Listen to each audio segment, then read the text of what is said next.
वो कहते अमृतकाल चल रहा है, ताली कौन बजाता? हम बजाते। हमें हमारे हक अधिकार नहीं दिए जा रहे, हमें ताली बजाने वाली जमात में शामिल किया जा रहा है कि सारी मलाई तो हम काटेंगे, सारी जगह कब्जा तो हम रखेंगे और तुम ताली बजाते रहो, राष्ट्रवाद के नाम पर ताली बजाते रहो, ताली बजाते रहो, ताली बजाते रहो। तो राष्ट्रवाद के नाम पर मलाई 3.5% के ब्राह्मण खा रहे हैं और राष्ट्रवाद के नाम पर ताली बजाने का काम ओबीसी एससी एसटी के लोगों से करवाया जा रहा है। ये देश में चल रहा है, इसलिए इस बात को समझने की जरूरत है।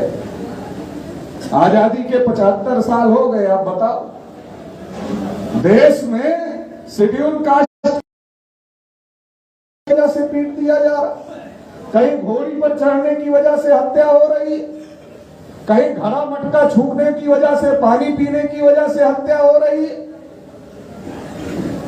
क्या चल रहा है देश में? मुर्मू जी देश की राष्ट्रपति यहां से, मगर मुर्मू जी को पत्र भेजना पड़ा, उनको बुलाया नहीं गया नए संसद भवन के उद्घाटन में, उन्हें पत्र भेजना पड़ा शुभकामना देने का कि नए संसद भवन का उद्घाटन हो रहा है। देश की पहली नागरिक राष्ट्रपति देश का पहला नागरिक होता है, प्रथम नागरिक देश का माना जाता है। देश के प्रथम नागरिक का सम्मान नहीं हो रहा है, मंदिर में जाने तक से रोका जा रहा है। इसके पहले कोविंद जी देश के राष्ट्रपति थे, वो शेड्यूल कास्ट के थे, उनको भी मंदिर में नहीं जाने दिया गया और हमें कहा जा रहा है कि अमृतकाल चल रहा है, आप ताली बजाओ। देश में शेड्यूल कास्ट के लोगों के साथ अन्याय हो, शेड्यूल ट्राइब के लोगों के साथ अन्याय हो रहा है, ओबीसी के साथ तो अन्याय के अलावा कुछ हो ही नहीं रहा, क्योंकि अभी झारखंड के लोगों ने भी बता दिया कि कितना अन्याय हो रहा है। उनके 10% के लिए कोई आरक्षण सीमा नहीं, उनके 10% के लिए कोई क्राइटेरिया नहीं है और हमारे आरक्षण के लिए हर जगह क्राइटेरिया है। क्यों है? हमें सोचने की जरूरत है, विचार करने की जरूरत है कि ये जो आजादी के 75 साल बताए जा रहे हैं, इस 75 साल में हमें क्या मिला? और हमें जो मिला वो भारत के संविधान की वजह से मिला। बाबा साहब डॉक्टर अंबेडकर ने संविधान लिखा और संविधान में शेड्यूल कास्ट के लोगों को अधिकार दिया, शेड्यूल ट्राइब के लोगों को अधिकार दिया, ओबीसी समाज के लोगों को अधिकार दिया। मगर जो अधिकार हमको मिला, देश की आजादी पर जिन लोगों ने कब्जा किया, संविधान में हमको जो अधिकार मिला वो अधिकार हमारे तक पहुंचने नहीं दिया और उसको हड़प लेने का काम किया। और आज वो नालायक लोग आज संविधान को बदलने की बात करते हैं, नया संविधान लागू करने की बात करते हैं। हमें समझना पड़ेगा, हमें सोचना पड़ेगा। अभी तक तो लुच्चे टुच्चे जो बाबा लोग थे, जो आरएसएस बीजेपी के लोग हैं, लुच्चे टाइप के बाबा लोग, वो कहते थे हिंदू राष्ट्र बनाए, वो कहते थे नया संविधान लागू करेंगे। अब तो प्रधानमंत्री का सलाहकार ही बोल रहा है पानी सर के ऊपर जा रहा है, पानी सर के ऊपर जा रहा है। आप बताओ, संविधान में आपके हक अधिकार लिखे हुए हैं, इसके बावजूद भी नहीं मिल रहा है, संविधान ही नहीं रहेगा तो आपके हक अधिकार कैसे? बर्दाश्त नहीं हो रहा है इनको। जिन लोगों को इन्होंने शूद्र बनाया था, जिन लोगों को इन्होंने अछूत बनाया था, जिन लोगों को इन्होंने जंगलों में रहने के लिए मजबूर किया था, संविधान की बदौलत आज वो लोग पढ़ लिख रहे हैं, बड़ी बड़ी कुर्सियों पर चले गए। इन्हें बर्दाश्त नहीं हो रहा, इसलिए बदलने की बात करते। और क्या कह रहे हैं? नहीं, दुनिया में तो बहुत जगह संविधान बदला गया है, इतनी साल तक ही होता है। प्रधानमंत्री का सलाहकार है, उसको ये पता नहीं है कि अमेरिका का संविधान आज तक नहीं बदला गया, विकसित देश है। जापान का संविधान आज तक नहीं बदला गया, विकसित देश है। जर्मनी का संविधान आज तक नहीं बदला गया, विकसित देश है। और इंग्लैंड का लिखित संविधान ही नहीं है, तो जो विकसित देश है उसमें कहां संविधान बदला जा रहा है? तो विकास का मामला नहीं है, आपके सत्यानाश का मामला है। विकास की बात कर कर, राष्ट्रवाद की बात कर कर आपका सत्यानाश करने की तैयारी की जा रही है। जो लोग अंग्रेजों से माफी मांग लिए, ऐसे लोगों को आदर्श मानने वाले लोग आज हर बात पर बात करते हैं, नहीं ये तो अंग्रेजों का है, ये तो पुरानी संसद तो अंग्रेजों का है, नहीं ये संविधान तो अंग्रेजों से इतना हिस्सा ले लिया गया, इसलिए ये जो है बदलना जरूरी है। जो लोग अंग्रेजों से माफी मांगने वाले माफी वीर लोगों को अपना आदर्श मानते हैं, वो लोग आज बात कर रहे हैं कि अंग्रेजों की पहचान है, ये अंग्रेजों की पहचान है। अंग्रेजों से उनको कोई चिढ़ नहीं है, चिढ़ आपसे है कि इस देश के संविधान ने इस देश में आपको हक अधिकार दिए हैं। ये चिढ़ है कि कब इस संविधान को खत्म किया जाए और देश में मनुस्मृति लागू किया जाए, ये चिढ़ है। और इस चिढ़ का बहाना बनाकर डायरेक्ट आपको नहीं कह सकते कि आपका हक अधिकार इस संविधान में है इसलिए हम बदलना चाहते हैं। अगर ऐसा कह देंगे तो आप तो लाठी लेकर दौड़ा लोगे, आप चुप नहीं रहोगे, आप लाठी लेकर दौड़ा लोगे। उनको पता है कि ये दौड़ा लेंगे तो यूरेशिया भाग जाना पड़ेगा, यहाँ टिक नहीं पाएंगे, तो इसलिए वो आपको मूर्ख बनाने का काम कर रहे हैं कि ये अंग्रेजों की पहचान है, वो अंग्रेजों की पहचान है, वो अंग्रेजों की पहचान है। और अंग्रेजों की पहचान कैसे? संविधान सभा भारत के लोगों ने बनाया कि अंग्रेजों ने बनाया? संविधान सभा भारत के लोगों ने बनाया। ड्राफ्टिंग कमेटी के चेयरमैन बाबा साहब अम्बेडकर थे। सबसे ज्यादा शब्द अगर किसी ने बोला संविधान सभा के डिबेट में तो डॉक्टर बाबा साहब अम्बेडकर ने बोला। पूरे संविधान को लिखने का काम बाबा साहब डॉक्टर अम्बेडकर ने किया और हर चीज की सहमति बनी और भारत के संविधान समिति ने एक एक चीज पर बहस किया, एक एक बात पर डिबेट हुई और डिबेट करके एक एक बात को या तो स्वीकार किया गया या तो रिजेक्ट किया गया। तो कैसे कोई कह सकता है कि अंग्रेजों ने किया है? तो ये जो हम लोगों को मूर्ख बनाने का कार्यक्रम चल रहा है, खास तौर से ओबीसी समाज के लोगों को सतर्क रहना चाहिए। शेड्यूल कास्ट के लोगों को तो थोड़ा जानकारी हो गई है, शेड्यूल ट्राइब के लोगों को भी थोड़ा जानकारी हो गई है, लेकिन देश में जो ओबीसी समाज है, राष्ट्रवाद के नाम पर और हिंदुत्व के नाम पर अगर सबसे ज्यादा किसी का इस्तेमाल किया जा रहा है तो ओबीसी समाज के लोगों का किया जा रहा है। इसलिए ओबीसी समाज के लोगों को हम ये कहना चाहते हैं, सतर्क हो जाओ, नहीं तो जैसे पूर्वजों के साथ किया था वैसा ही करने का काम करेंगे। 75 साल में आपकी दुर्दशा क्यों है? क्या कभी आपने सोचा? अगर अंग्रेजों की वजह से हमारी समस्याएं थी तो अंग्रेजों के गए 75 साल हो गए तो हमारी समस्याओं का समाधान हो जाना चाहिए था। अरे ओबीसी समाज के लोगों सोचो, जो अंग्रेज था वो 75 साल पहले चला गया, आपकी स्थिति में क्या परिवर्तन, आपकी स्थिति में क्या परिवर्तन हुआ? बाबा साहब अम्बेडकर ने जो आर्टिकल 340 भारतीय संविधान में लिखा उसका अमल तक देश में नहीं हो रहा है। क्या हो रहा है? आपकी स्थिति में कौन सा परिवर्तन हो रहा है और क्यों आपको हक अधिकार नहीं मिल रहे हैं? अगर अंग्रेज ही गुलाम बनाने वाले थे वो तो चले गए थे, इसलिए सोचो कि कोई और है, अंग्रेजों के अलावा भी कोई और है जो आपको आपका हक अधिकार नहीं देना चाहता। अंग्रेज तो कब के चले गए, अब तो आपको राजा बन जाना चाहिए था, क्योंकि यहाँ एक वोट जिसको ज्यादा मिल जाता है वो सरपंच बन जाता है, मुखिया बन जाता है। और इस देश में ओबीसी अकेले 52% है, वो भी 1931 की गिनती के अनुसार। आज अगर गिनती हो जाए तो हम 60% के आसपास हैं। 60% आबादी वालों का देश पर राज होना चाहिए था, जिनका देश पर राज होना चाहिए था, जिन्हें देश पर शासन करना चाहिए था, वो ये मांग रहे हैं कि हमारी गिनती करो। जानवरों की करते हो, कुत्तों की करते हो, हिरणों की करते हो, हमारी क्यों नहीं करते? ये कहना पड़ रहा है तो सोचने की जरूरत है, रिव्यू और समीक्षा करने की जरूरत है कि कौन लोग हैं जो आपकी गिनती को रोकना चाहते हैं, जो आपको हक अधिकार नहीं देना चाहते, जो इस देश में आपको गुलाम बनाकर अधिकार वंचित करके रखना चाहते हैं। वो कौन लोग हैं? अंग्रेज बाद में आए, अंग्रेजों से पहले इस देश में मुगल आए और मुगलों के पहले इस देश में ब्राह्मण यूरेशिया से चलकर आए और ब्राह्मण जब यूरेशिया से चलकर आए तो पुष्यमित्र शुंग नाम का जो ब्राह्मण था उसने राजा बृहद्रथ की हत्या किया। राजा वृद्धरथ कौन थे? हमारे समाज के थे। हमारे पूर्वजों का इतिहास है कि भारत को विश्व गुरु बनाने का काम हमारे पूर्वजों ने किया। भारत को सोने की चिड़िया बनाने का काम हमारे पूर्वजों ने किया। भारत को अखंड भारत बनाने का काम हमारे पूर्वजों ने किया।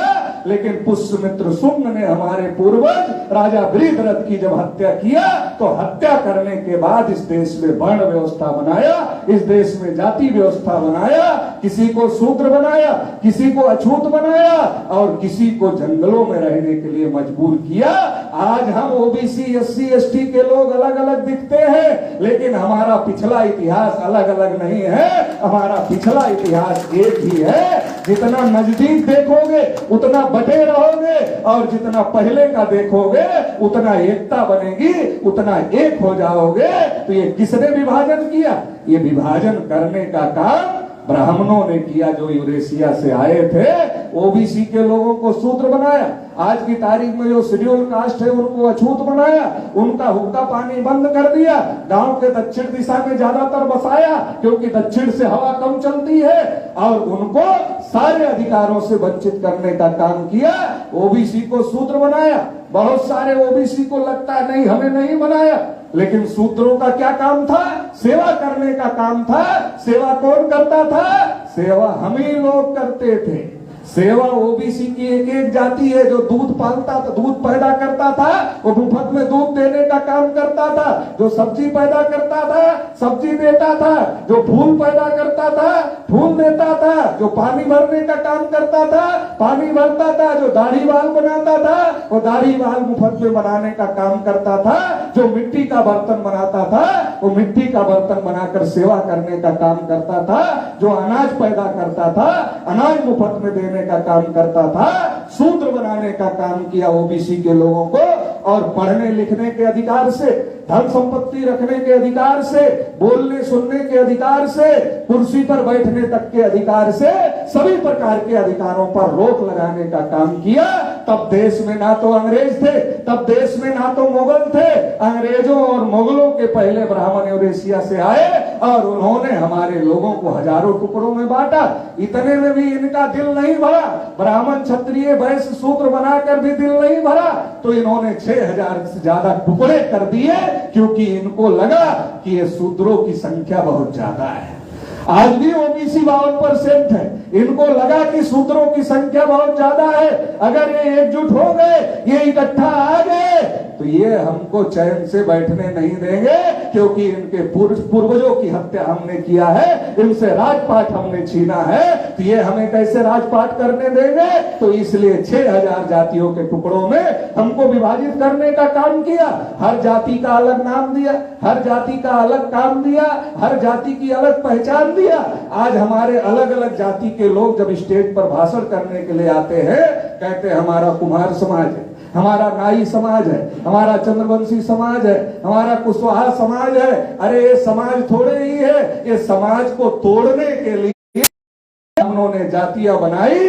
जो समाज शास्त्र का स्टूडेंट है उसे इस बात की जानकारी है कि जाति समाज नहीं है, समाज को तोड़ने का हथियार जाति है। और इस हथियार का उपयोग ब्राह्मणों ने तब भी किया और आज भी उसी तरीके से कर रहे हैं। इन 6000 से ज्यादा टुकड़ों को क्या किया? कहा शेड्यूल कास्ट है, कहा शेड्यूल ट्राइब है, कहा ओबीसी है, कहा माइनॉरिटी है। ये जो 6000 से ज्यादा टुकड़े थे, वो 6000 से ज्यादा टुकड़ों को 4 हिस्से बना दिए। कहा इसमें इकट्ठा हो जाओ, कहा इसमें इकट्ठा हो जाओ। लेकिन आज भी हम क्या करते हैं? हम क्या करते हैं? अभी यहाँ हम बैठे हैं, माइक है, मंच है, लोग बैठे हैं, तो ओबीसी की बात हो रही। जो यहाँ ओबीसी की बात कर रहा है, यही जब यहाँ से बाहर निकलेगा, रोड पर उससे पूछो क्या हो, बोलेगा कुशवाहा हूं, चंद्रवंशी हूं, प्रजापति हूं, फिर ओबीसी नहीं होगा। समस्या का समाधान कैसे होगा? एकता कैसे बनेगी? यहां ओबीसी है, बाहर ओबीसी नहीं है। ओबीसी हो गए तब 52% हो गए।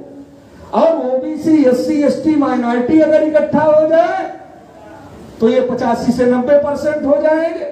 और 85 से 90% का आधा अगर इकट्ठा हो जाए तो 45% में देश का राजपाट तुम्हारे हाथ में हो जाएगा।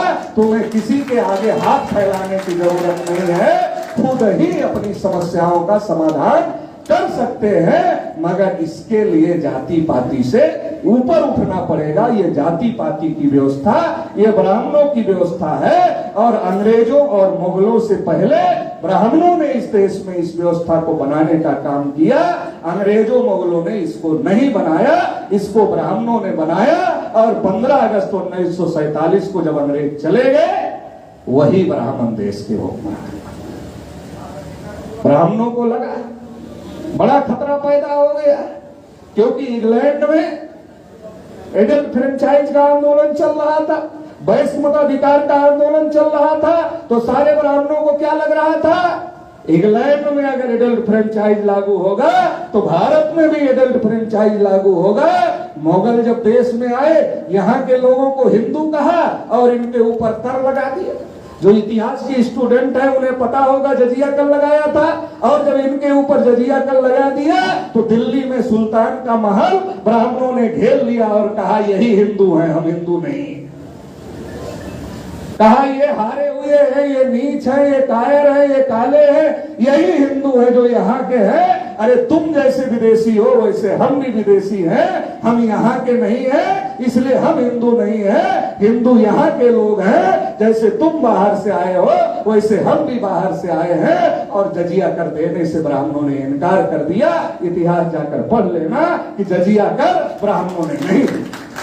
जब जजिया कर ब्राह्मणों ने नहीं दिया तो आज क्यों ब्राह्मण हमारे गली मोहल्ले में आते हैं? क्यों कहते हैं गर्व से कहो हम हिंदू है, हम भी हिंदू, तुम भी हिंदू, गर्व से कहो हम हिंदू है। और मुसलमानों के खिलाफ भड़काते हैं, कहीं ईसाइयों के खिलाफ भड़काते हैं, कहीं सिखों के खिलाफ भड़काते हैं, कहीं बुद्धिस्टों के खिलाफ भड़काते हैं। क्यों भड़काते हैं और क्यों वो अब हिंदू बनने लगे? जब वो पहले कहते थे कि हम हिंदू नहीं है, तो अब क्यों कह रहे हैं हम हिंदू है? जब उनको लगा इंग्लैंड में सबको वोट देने का अधिकार मिल जाएगा, कहा बड़ा खतरा पैदा हो जाएगा।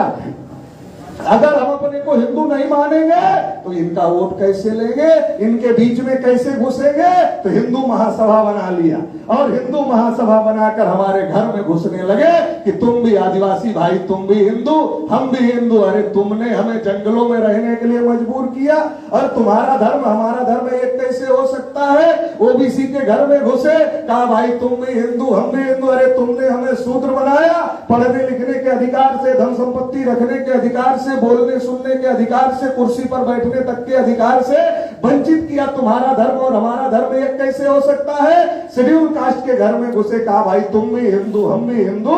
अरे भाई शेड्यूल कास्ट को तो तुमने अछूत बनाया, तुम अछूत हम अछूत हो गए और तुमने बनाया तो हमारा धर्म तुम्हारा धर्म एक कैसे हो सकता है? लेकिन ये सवाल हमारे लोग नहीं पूछते और हमारे लोग उनके झांसे में आ जाते हैं। और उन्होंने हमारे लोगों को झांसे में लिया। क्यों लिया? क्योंकि हमारा वोट लेना था, हमारा वोट लेना था।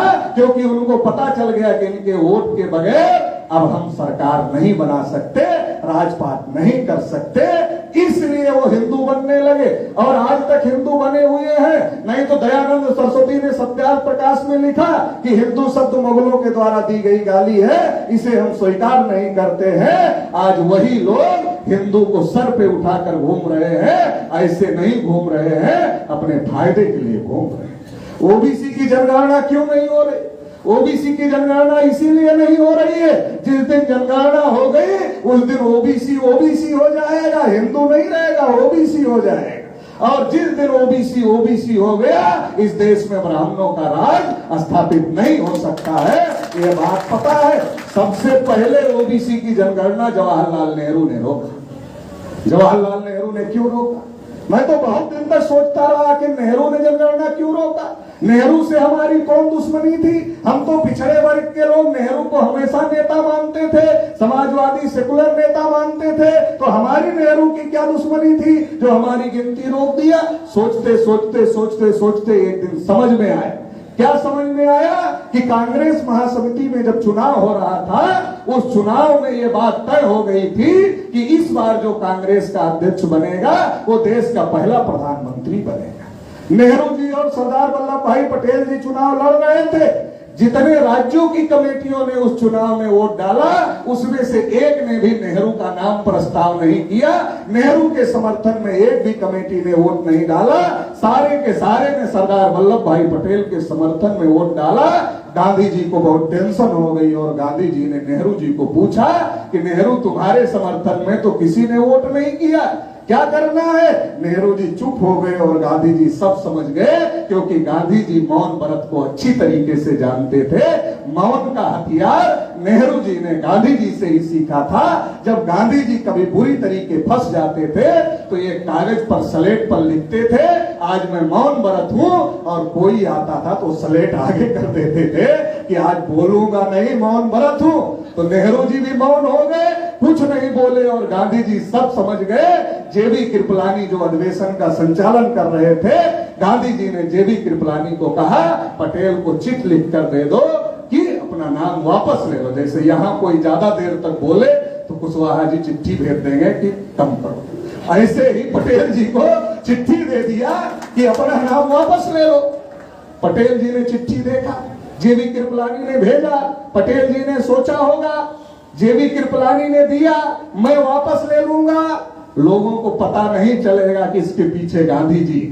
तो पटेल जी ने वो चिट गांधी जी की तरफ बढ़ा दिया। गांधी जी ने वो चिट पढ़ा, फिर जेबी कृपलानी को दे दिया, जेबी कृपलानी ने फिर पटेल जी को दे दिया, और पटेल जी ने अपना नाम वापस ले लिया।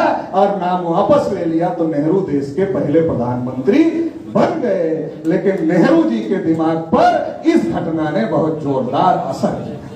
नेहरू जी के दिमाग पर असर हुआ कि कांग्रेस पार्टी मेरे बाप दादा, मेरे पूर्वजों ने, चटर्जी, मुखर्जी, बनर्जी, गोखले, तिलक, आगरकर, इन पूर्वजों ने बनाई, मतलब ब्राह्मणों ने बनाई। कांग्रेस पार्टी हमारे पूर्वज ब्राह्मणों ने बनाई, इसके बावजूद मैं इतना बड़ा ब्राह्मण, कोई ऐरा गहरा, छोटा मोटा, नत्थू खैरा ब्राह्मण नहीं, बहुत बड़ा ब्राह्मण, जवाहरलाल नेहरू इतना बड़ा ब्राह्मण, मैं इतना बड़ा ब्राह्मण जवाहरलाल नेहरू, मैं कांग्रेस के अंदर का चुनाव नहीं जीत पा रहा हूं।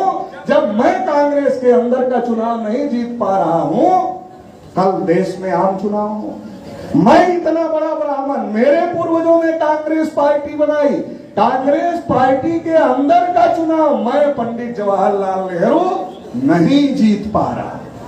कल देश में आम चुनाव होंगे, और जब देश में आम चुनाव होंगे तो सबको वोट देने का अधिकार है, क्योंकि डॉक्टर अंबेडकर ने तो टांग अड़ा दिया है। जब गोलमेज सम्मेलन में बहस हो रही थी तो गांधी और कांग्रेस के लोगों का कहना था केवल पढ़े लिखे लोगों को वोट डालने का अधिकार होना चाहिए, केवल इनकम टैक्स देने वालों को वोट डालने का अधिकार होना चाहिए। लेकिन बाबा साहब अंबेडकर इस बात के लिए डटे थे कि हर व्यक्ति जो बालिग हो जाए उसको वोट डालने का अधिकार होना चाहिए। और जब बाबा साहब अंबेडकर इस बात के लिए डटे हुए थे कि हर बालिग व्यक्ति को वोट डालने का अधिकार होना चाहिए, तो अंग्रेज बाबा साहब की बात को सुन रहे थे, और गांधी जी उसके विरोध में तर्क कर रहे थे, उसको भी सुन रहे थे। तो गांधी जी ने कहा कि अनपढ़ आदमी वोट कैसे डालेगा? तो बाबा साहब अंबेडकर ने कहा, देखो, अगर चुनाव चिन्ह बना दिया जाए तो अनपढ़ आदमी भी वोट डाल सकता है। जैसे मान लो रामलाल नाम का कोई आदमी चुनाव लड़ रहा है और बैलेट पेपर पर छपकर उसका नाम आ जाए रामलाल, तो अनपढ़ आदमी बैलेट पेपर पर वोट नहीं डाल सकता है, क्योंकि वो पढ़ा लिखा नहीं है। लेकिन अगर इस बात का प्रचार कर दिया जाए कि रामलाल जी का चुनाव चिन्ह ट्रैक्टर है, अगर इस बात का प्रचार हो जाए कि रामलाल जी ट्रैक्टर पर चुनाव चिन्ह ट्रैक्टर है और वो ट्रैक्टर पर चुनाव लड़ रहे हैं, तो अनपढ़ आदमी जाएगा, बैलेट पेपर देखेगा, उस पर ट्रैक्टर छपा रहेगा, मोहर उठाएगा और ट्रैक्टर पर लगाएगा, और अनपढ़ आदमी भी वोट दे देगा। बाबा साहब ने ये जब तर्क दिया अंग्रेजों को बात समझ में आ गई, और अंग्रेजों ने कहा वैश्य मताधिकार लागू होगा, इंडियन फ्रेंचाइज लागू होगा। और जब अंग्रेजों ने ये तर्क दिया, बाबा साहब ने ये तर्क दिया, तो अंग्रेज इतना ज्यादा प्रभावित हुए बाबा साहब की तर्कों से कि जब लंदन में इंग्लैंड में जब एडल्ट फ्रेंचाइज उनको लागू करना हुआ तो उन्होंने डॉक्टर बाबा साहब अम्बेडकर को कहा आप यहां भी कमेटी के मेंबर रहेंगे। मतलब भारत का तो लागू ही किया, अंग्रेजों ने अपने देश में भी बाबा साहब अम्बेडकर को स्पेशलिस्ट के तौर पर बुलाया। लेकिन हमारा देश ऐसा है कि हमारे देश में जाति की वैल्यू ज्यादा है, विद्वता की वैल्यू कम है।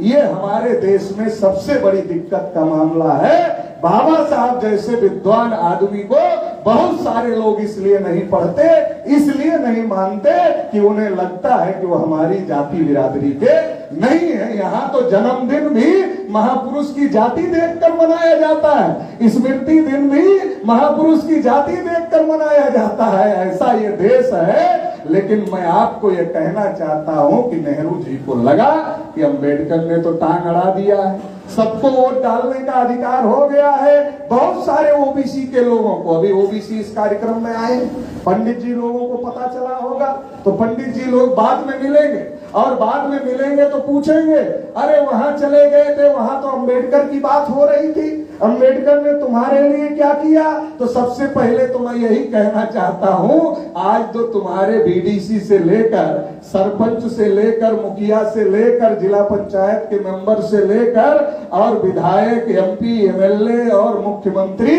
और नरेंद्र मोदी प्रधानमंत्री, ये अगर हुए तो ये बाबा साहब अम्बेडकर की देन है। अगर एक वोट का अधिकार नहीं दिया होता सबको तो ये बनते नहीं, इनको बनाने की कोई जरूरत नहीं पड़ती।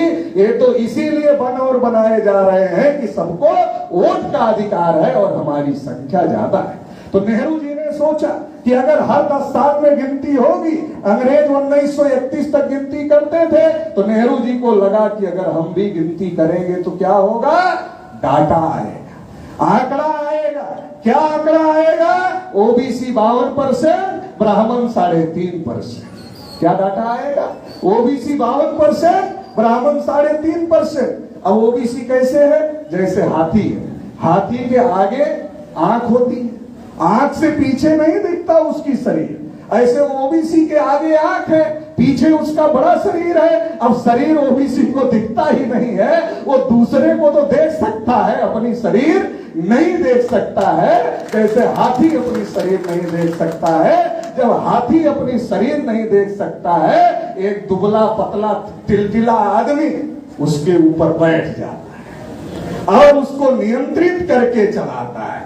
हाथी कितना विशाल, और जो ऊपर बैठ गया दुबला पतला टिलटिला आदमी, हाथी के सामने उसकी कोई औकात नहीं है। लेकिन क्योंकि हाथी को अपनी ताकत का एहसास नहीं है, इसलिए टिलटिला आदमी उसको गुलाम बना करके चलाने का काम करता है। चाहे वो नचाने का काम करे, चाहे वो दौड़ाने का काम करे, जो चाहता है उसकी मर्जी से हाथी करता है। जैसे हाथी के ऊपर दुबला पतला आदमी उसको चलाने का काम करता है, वैसे जो 52% ओबीसी का हाथी है, 3.5% वाला इसके ऊपर बैठकर इसको चलाने का काम कर रहा है। क्योंकि इसे अपने शरीर के बारे में पता नहीं, इसे अपनी ताकत के बारे में पता नहीं है, और ये ताकत छुपाकर, प्लान बनाकर छुपा कर रखी गई। जब अंग्रेज गिनती करते थे तो ऐसी कौन सी आफत पड़ गई, ऐसी कौन सा पहाड़ टूट गया कि नेहरू जी ने हमारी गिनती रोक दिया।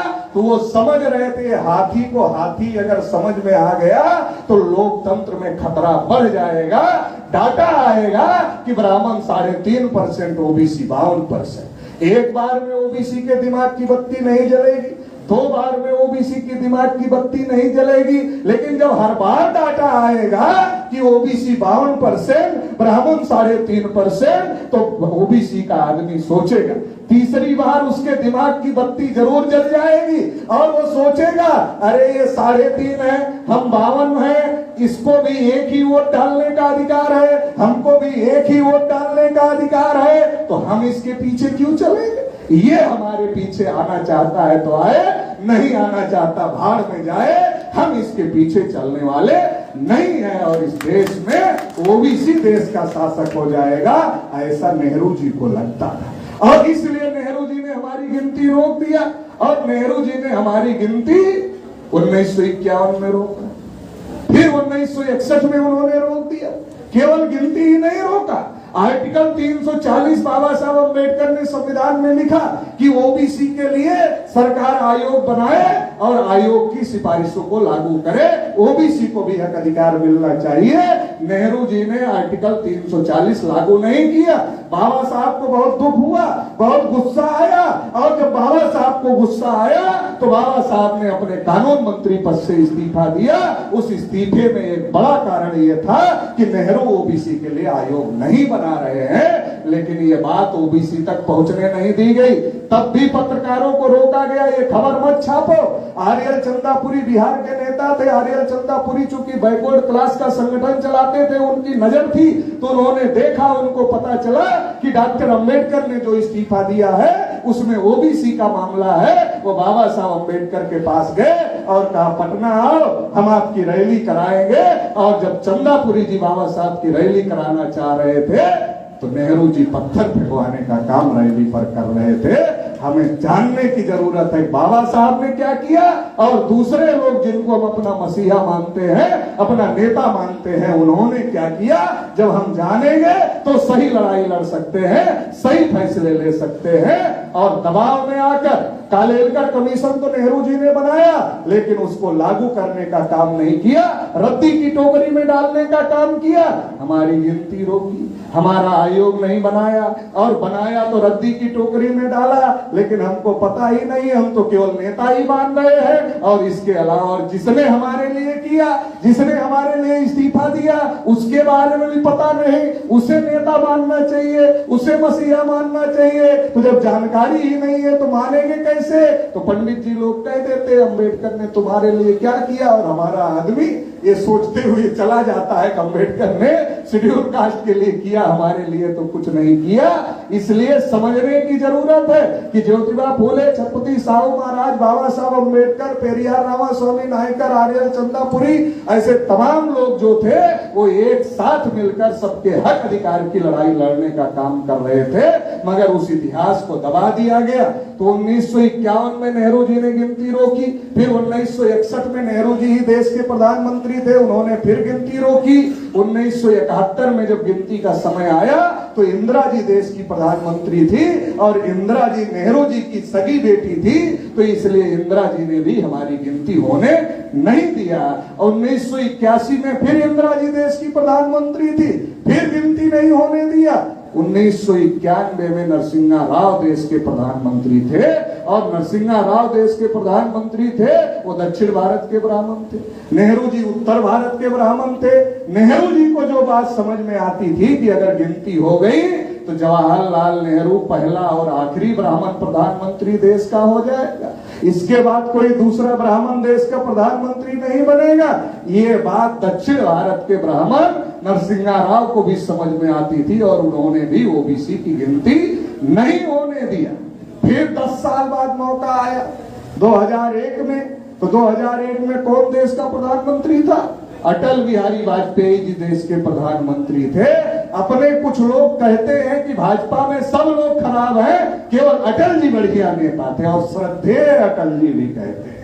और वही लोग पुरानी पेंशन की लड़ाई नहीं लड़ते हैं, उनको पता ही नहीं है पुरानी पेंशन खत्म करने का काम अटल बिहारी वाजपेयी ने किया। उन्हें नहीं पता है ओबीसी की गिनती रोकने का काम अटल बिहारी वाजपेयी ने किया। उन्हें नहीं पता है अटल बिहारी नेहरू के विरोधी थे, विपक्षी दल के नेता थे। चलो नेहरू ने गिनती रोकी की बात समझ में आती है, अटल जी तो विपक्षी दल के नेता थे, विपक्षी पार्टी के नेता थे, और उनकी सरकार बन गई, उन्होंने गिनती क्यों रोकी, ये बात समझने की जरूरत है। क्योंकि नेहरू जी भी ब्राह्मण थे, इंदिरा जी ब्राह्मण की बेटी थी, नरसिंह राव भी ब्राह्मण थे, और अटल जी भी ब्राह्मण थे।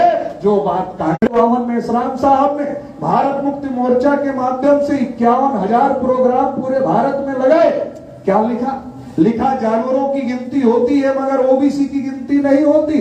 और ये पर्चा जितने ओबीसी के नेता थे सबके घर में भिजवा दिया। ओबीसी के नेताओं ने पढ़ा जानवरों की गिनती होती है, ओबीसी की गिनती नहीं होती। तो ओबीसी के नेताओं ने 2010-11 में संसद में हंगामा खड़ा कर दिया कि जानवरों की गिनती करते हो, हमारी नहीं करते।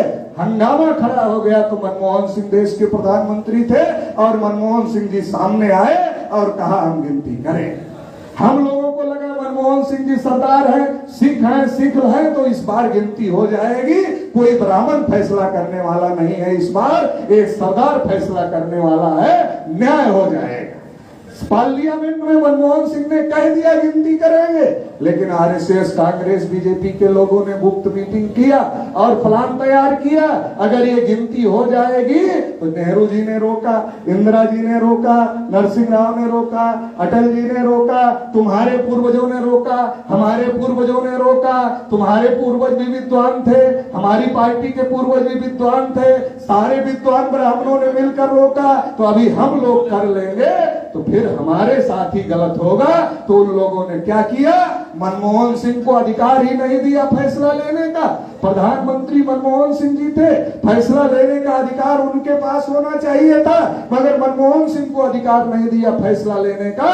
फैसला लेने का अधिकार प्रणब मुखर्जी को दिया और फिर एक ब्राह्मण के हाथ में फैसला लेने का अधिकार चला गया। प्रणब मुखर्जी बंगाल के ब्राह्मण थे। पहले हम लोग ये जानते थे कि प्रणब मुखर्जी जी सेकुलर है, सब लोग मानते थे सेकुलर है।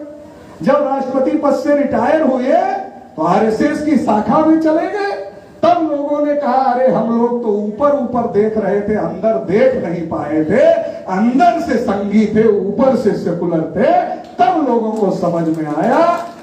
तो प्रणब मुखर्जी जी भी ब्राह्मण थे, तो उन्होंने भी हमारी गिनती नहीं होने दिया। संघ के लोगों ने गिनती नहीं होने दिया और गिनती के मुद्दे को दबाने के लिए दो नमूने पूरे भारत से खोज लिए। हरियाणा से बाबा रामदेव और महाराष्ट्र से अन्ना हजारे। एक ने कहा काला धन वापस लाएंगे, दूसरे ने कहा भ्रष्टाचार मिटाएंगे, जन लोकपाल लाएंगे, और हंगामा खड़ा हो गया। कहा कि तब तक रामलीला मैदान से नहीं जाएंगे जब तक जन लोकपाल नहीं आएगा। ऊपर भले चले जाएंगे, रामलीला मैदान छोड़कर नहीं जाएंगे।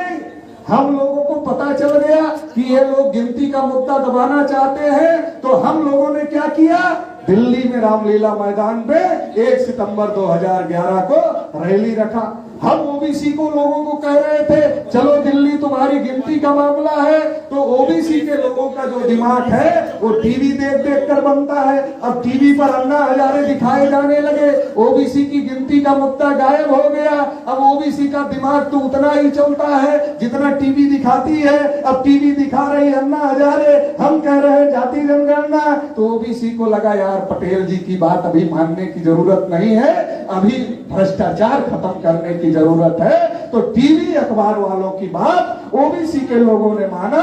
और ओबीसी के लोग हमें क्या कहते थे, पटेल जी पहले भ्रष्टाचार मिटा लेते, बाद में गिनती का मामला देख लेंगे। जब देश आजादी के कागार पर खड़ा था, अलग अलग समाज के लोग इस बात की लड़ाई लड़ रहे थे कि उनको क्या मिलेगा आजादी में, मगर ओबीसी के लोगों को इसकी कोई चिंता नहीं थी, वो केवल आजादी की लड़ाई लड़ रहे थे। जब मंदिर आंदोलन चल रहा था तो ओबीसी के लोगों को अपने मंडल कमीशन में हक अधिकार की चिंता नहीं थी, वो मंदिर बनाने के लिए जा रहे थे। और जब गिनती का मामला 2011 में खड़ा हुआ तो ओबीसी की गिनती की चिंता खत्म हो गई और अन्ना हजारे की जान बचाने की चिंता उनके ऊपर बहुत ज्यादा हो गई। तो ओबीसी के लोग कहां चले गए, अन्ना जी के आंदोलन में चले गए। मैंने कहा कि जिस दिन ओबीसी की गिनती का मुद्दा दब जाएगा उस दिन अन्ना हजारे अखबार के पन्ने से गायब हो जाएगा। अभी गायब हो गया, पता नहीं कहां है। मैं महाराष्ट्र दौरे पर था तो मैंने महाराष्ट्र वालों को पूछा, अरे भाई अन्ना जी नहीं दिख रहे, कहाँ है, कुछ पता है क्या आप लोगों को? तो उसमें से एक आदमी ने कहा पता तो नहीं है, अखबार में एक दिन खबर आई थी, अन्ना जी ने कहा कि हमारा इस्तेमाल हो गया। तो हमने कहा अब पछताए का होत है, जब चिड़िया चुग गई खेत तब पछताने से क्या मतलब है। तो फिर हमारी गिनती के मुद्दे को दबा दिया। और ओबीसी का जो इतना बड़ा मामला हम लोगों ने उछाला था, तो आरएसएस बीजेपी के लोगों ने सोचा कि ओबीसी का मुद्दा जो उछाला गया है तो इसका फायदा उठा लेते हैं। और नरेंद्र मोदी का मुखौटा मोहन भागवत ने लगा लिया, नरेंद्र मोदी को आगे किया, कहा ओबीसी का प्रधानमंत्री। मोदी जी ने भी कहा मैं चाय बेचने वाला, मैं नीच जाति का, मेरा लोग अपमान करते हैं। हमारे लोगों ने सोचा एक तो चाय बेचने वाला, ऊपर से नीच जाति का, मतलब गरीब भी है और पिछड़ी भी है। हम भी गरीब हैं, हम भी पिछड़ी है, नरेंद्र मोदी भी गरीब है, नरेंद्र मोदी भी पिछड़ी जाति का है। अगर इसको प्रधानमंत्री बना देंगे तो सारे कष्ट दूर हो जाएंगे, सारे दुख खत्म हो जाएंगे। तो पिछड़े वर्ग के लोगों ने नरेंद्र मोदी को बना दिया। और कैसे ना बनाते, कहा काला धन वापस लाएंगे, सबके खाते में 15-15 लाख डालेंगे, 2 करोड़ नौकरियां देंगे, और क्या कहा, किसानों की आय 2 गुनी कर देंगे। तो कौन नहीं बनाता। सबको लगा कि अब तो देश में बहुत बड़ा क्रांति आने वाली है मोदी के माध्यम से। तो मोदी को 14 में वोट मिले, 14 नारा भी लगाया, सबका साथ सबका विकास। तो लोग और खुश हो गए। और अपने लोग तो समझदार हैं, समझ गए पहले साथ देना पड़ता है, बाद में विकास होता है। तो साथ दे दिया 14 में। नरेंद्र मोदी जी देश के प्रधानमंत्री बन गए। 314 ओबीसी के बच्चे जो यूपीएससी की परीक्षा पास किए थे, मतलब आईएएस की परीक्षा पास किए थे, 2015 में उनकी नियुक्ति को रोक दिया और ओबीसी के पैर पर कुल्हाड़ी मार दी। फिर ओबीसी के बच्चों की स्कॉलरशिप बंद कर दिया। फिर बजट में ओबीसी को कुछ नहीं दिया।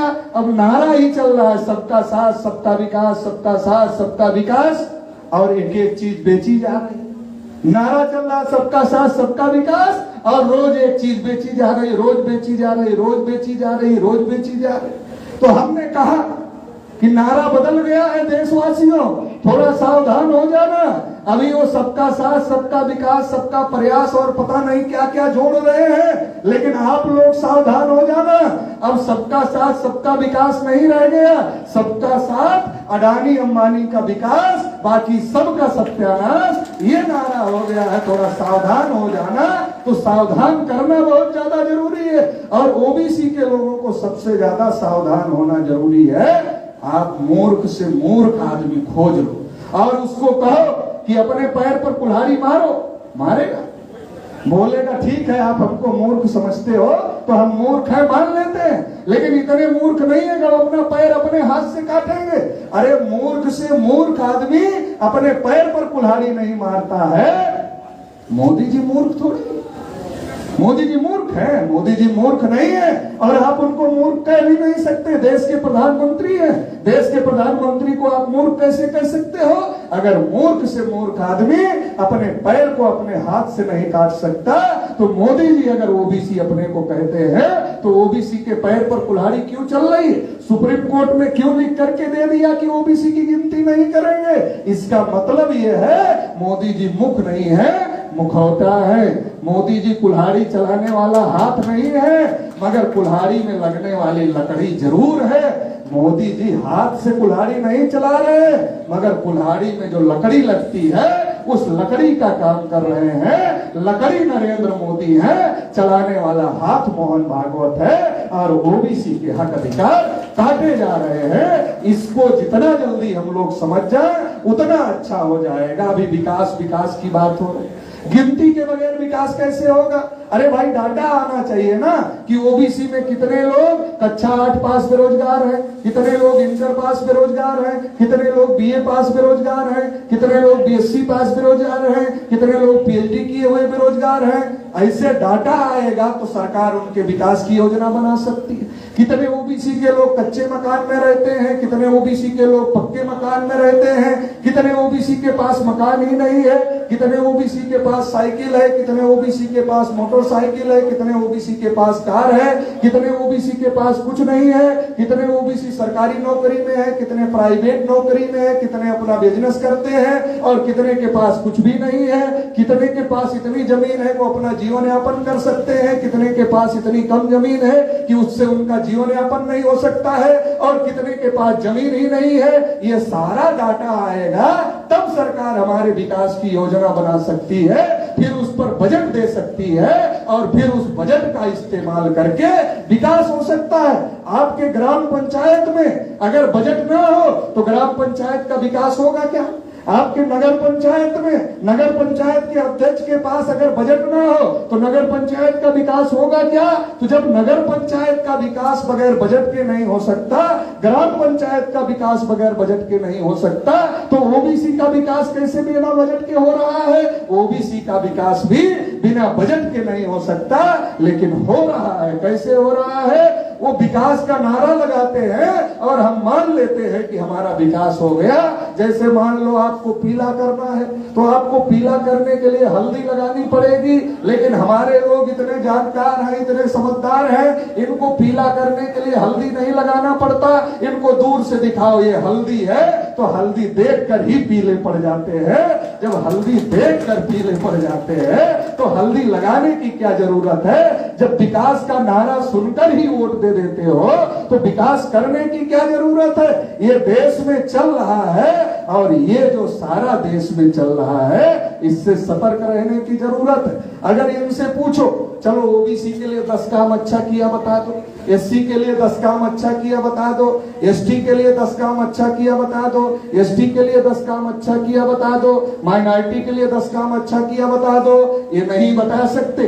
जब ये नहीं बता सकते तो वोट कैसे लेंगे? अगर आपके घर में आएंगे तो आप कहोगे भाई हम तो किसान हैं, मोदी जी ने आपने तो कहा था किसानों की इनकम 2 गुना कर देंगे, मगर किसानों की इनकम छोड़कर बाकी हर चीज 2 गुना हो गई।